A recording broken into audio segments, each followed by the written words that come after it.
Usa ka may gabi sa atong mga angkol ug mga auntie.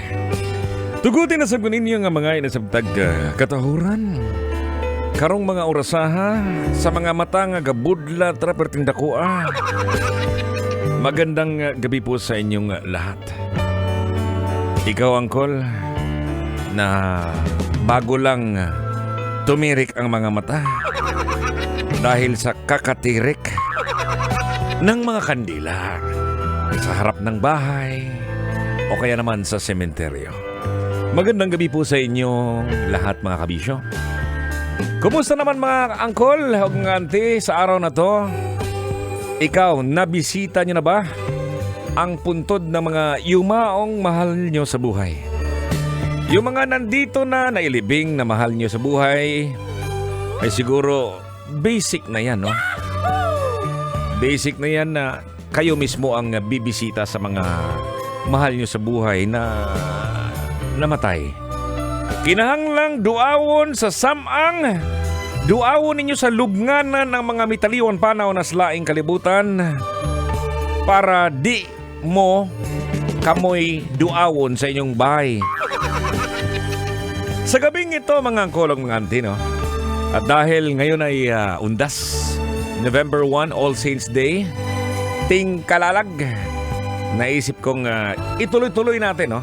Pag-uusapan natin ng tungkol, hindi tungkol sa All Saints Day, hindi tungkol sa All Souls Day, tungkol sa multo. Magabat-abat o sa ta, mga angkol, ha? Ayan, kining mga mitaliwan, no? O mga mitaliwan, mga putig itlog, mga talawan. Humada na kayo. Akong pikta ninyong tagsa-tagsa ka mga itlog. Actually, para siguro mas lalo nating maiintindihan kung ano bang tungkol sa multo. Hindi yung ghosting, ha. Yung totoong ghost talaga, ha. So, kining tulo ka oras, magtuki-tuki ta, kabahin nining multo.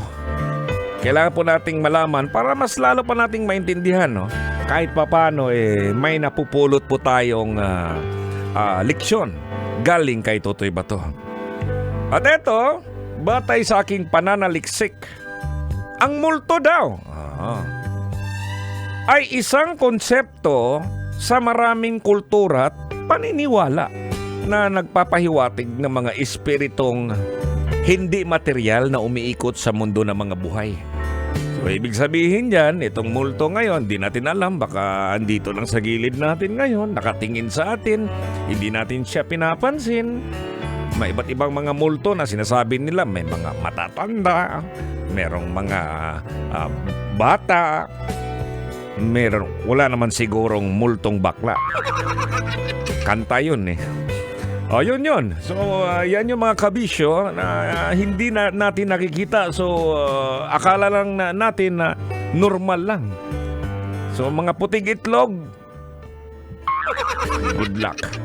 At eto, no, sa maraming tradisyon, ang multo ay itinuturing na mga kaluluwa na mga namatay na tao.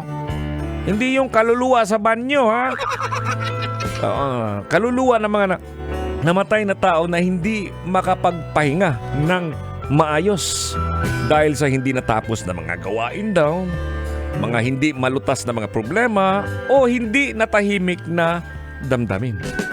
So, etong 3 oras po, samahan niyo po ako, mga kabisyo, hanggang 12 midnight. At meron po akong pinost sa aking fan page, Totoy Bato Official. Sa Facebook po yan. Kasi gusto kong isama ka na rin dito, no?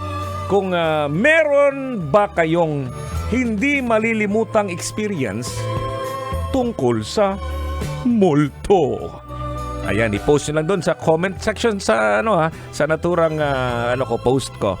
At mamaya sa ating pagbabalik, babasahin natin yung mga kulitan natin, no? Mga makukulit na mga komento dito. Huwag kang mag-alala, no? Kung basta mag-i-enjoy po tayo dito hanggang 12 midnight. Huwag po kayong matakot, ha? Di manugay mo puting itlog. At siyempre, balik muna tayo sa tugtugan. So habang naghahanap kayo sa aking Facebook account, music muna tayo. Here's Regine Velasquez with the song Pangarap Ko Ang Ibigin Ka. Kinigapon si Totoy Bato. 3 oras po tayo magsama-sama. Dinilang sa 90.7 Love Radio. Maing gabi.